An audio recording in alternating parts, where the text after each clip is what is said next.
In the modern world, we are obsessed with the maintenance of the vehicle.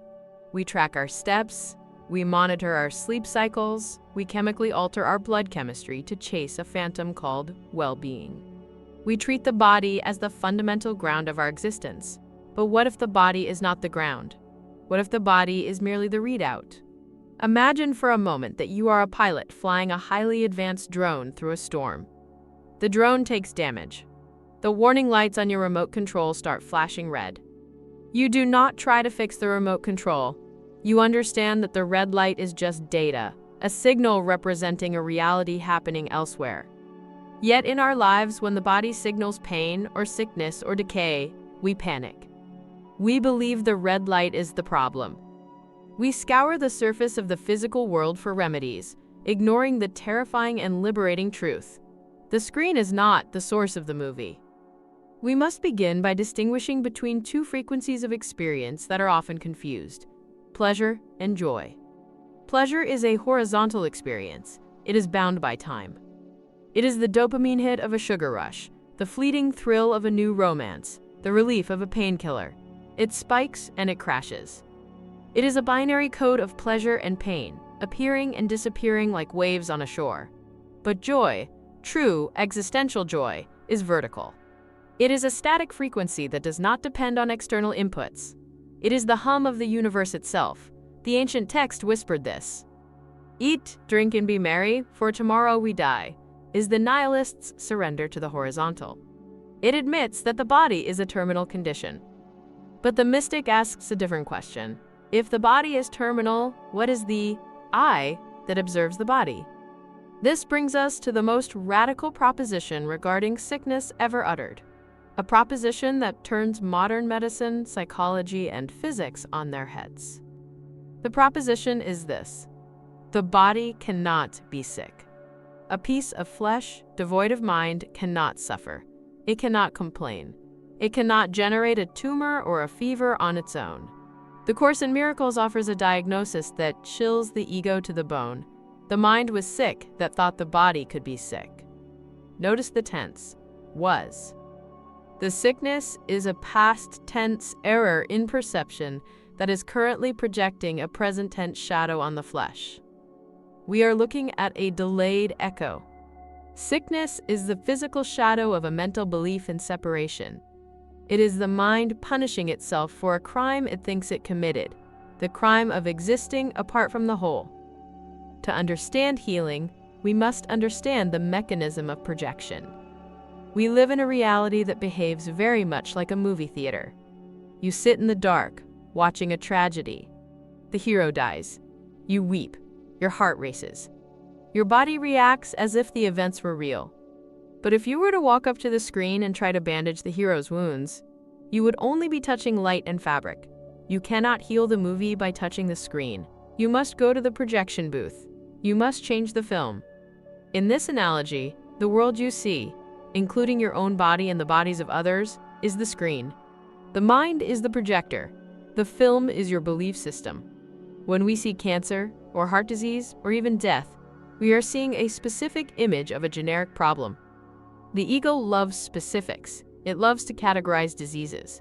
It loves to say, this is oncology, this is neurology, this is psychiatry. By fragmenting sickness into 1,000 different names, it keeps us confused. It keeps us looking at the screen, running from one corner to the other, trying to wipe away the shadows. But Spirit sees no order of difficulty in miracles, because Spirit sees no difference in the illusions. A broken leg and a broken heart are the same error, a belief that you can be broken. A common cold and a terminal diagnosis are the same error, a belief that you are a body subject to the laws of decay. This is why the great avatars, Jesus, Buddha, the mystics, could walk through leper colonies and see only light. They were not healing the sick in the way a doctor heals a patient. They were refusing to validate the hallucination. Jesus did not see a leper. He saw the Christ, hidden behind a mask of sores. And because his mind was so completely aligned with the perfection of Source, his perception overrode the projection of the sufferer. This is the law of resonance. A mind that holds no sickness acts as a tuning fork, correcting the dissonance in the minds around it. If you believe the problem is in the cells, you are trapped in the matrix of matter. Matter, as the metaphysicians remind us, does not create mind. Mind creates matter. Quantum physics has been circling this truth for a century.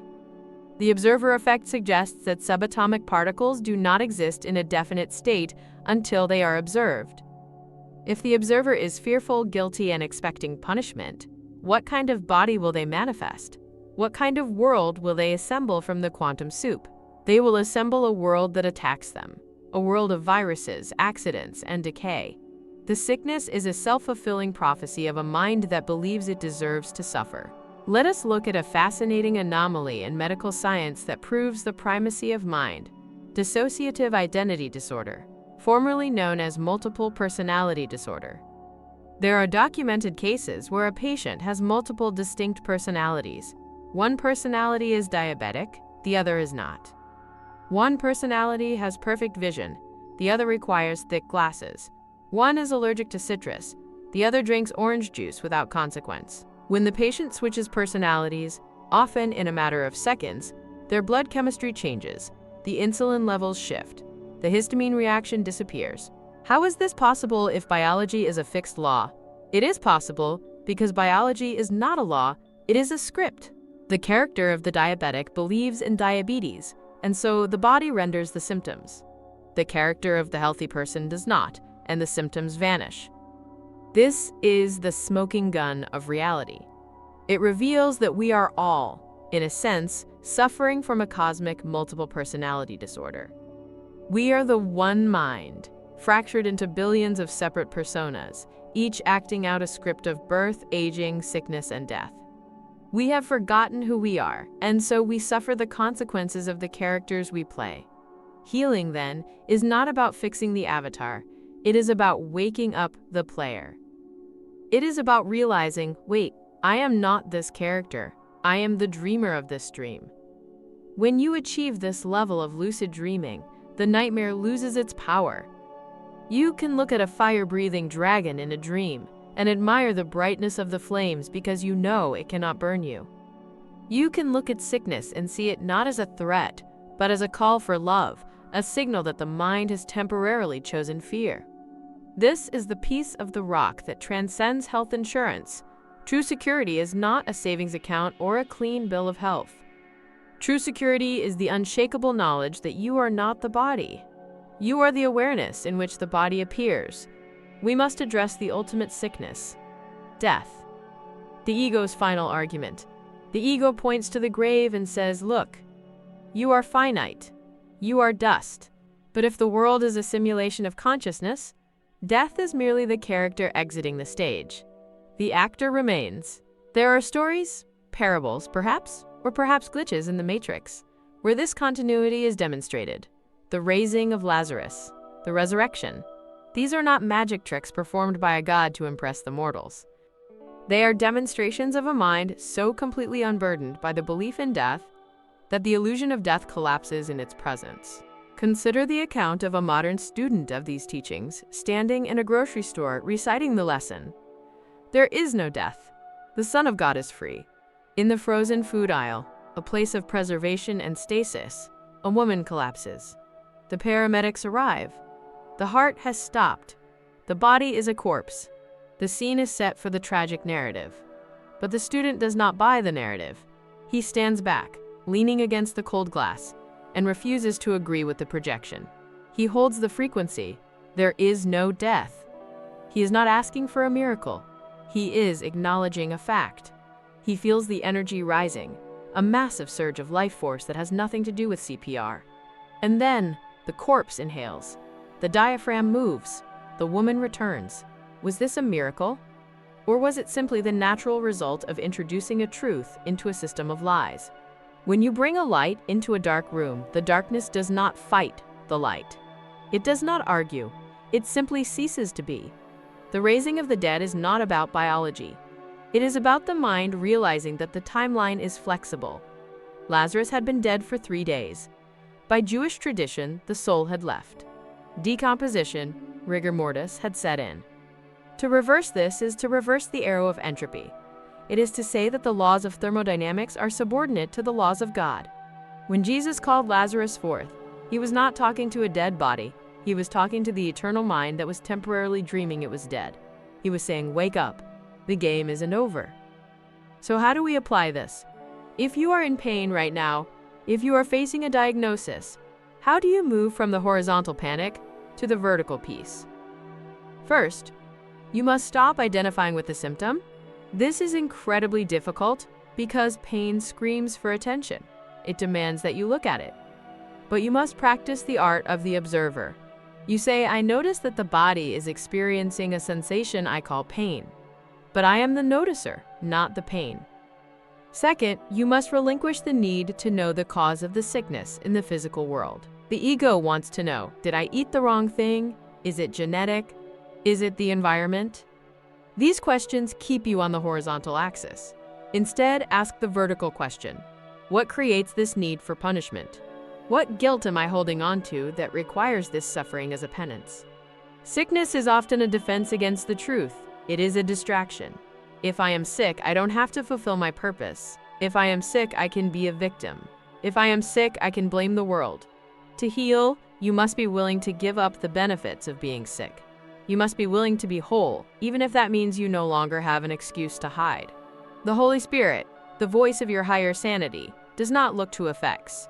It does not analyze the tumor or the virus. It looks straight at the cause. It judges the cause as unreal. It says, you are a perfect creation of a perfect creator. You cannot be sick because God is not sick, and you are an extension of God. This is radical denial, not denial of the experience, but denial of the interpretation. It is the refusal to bow down before the idol of the body. We live in a world that the ego peopled. Think of that phrasing. The ego peopled the world. It populated a void with separate bodies to prove that separation was real. It created a hall of mirrors where we would bump into each other, hurt each other, and die, all to prove that we are not one. Every sickness is a testament to this separation. It is a way of saying, I am fragile, I am alone, I am mortal. But the awakening mind begins to see the glitches. It sees the multiple personalities. It sees the placebo effect. It sees the miracles. And it begins to realize that the body is not a container, but a communication device. When the mind is healed, the body becomes a neutral tool. It doesn't get sick, and it doesn't get pumped up with pride. It just serves. It serves as a vehicle for love until it is no longer needed, and then it is laid aside like a worn-out coat. No drama, no tragedy. You are the dreamer. The sickness is the nightmare. The healing is the morning. And the morning is already here. You just have to open your eyes. There is a realm of celestial order that awaits you. It is not in the sky. It is in the silence between your thoughts. It is the place where the impossible becomes natural, where the dead rise, and where the sick are healed not by medicine, but by the simple, terrifying recognition that they were never sick at all. You are not the clay. You are the potter. Stop staring at the cracks in the vase and remember the hands that formed it. Remember the source. And in that remembrance, the cracks disappear.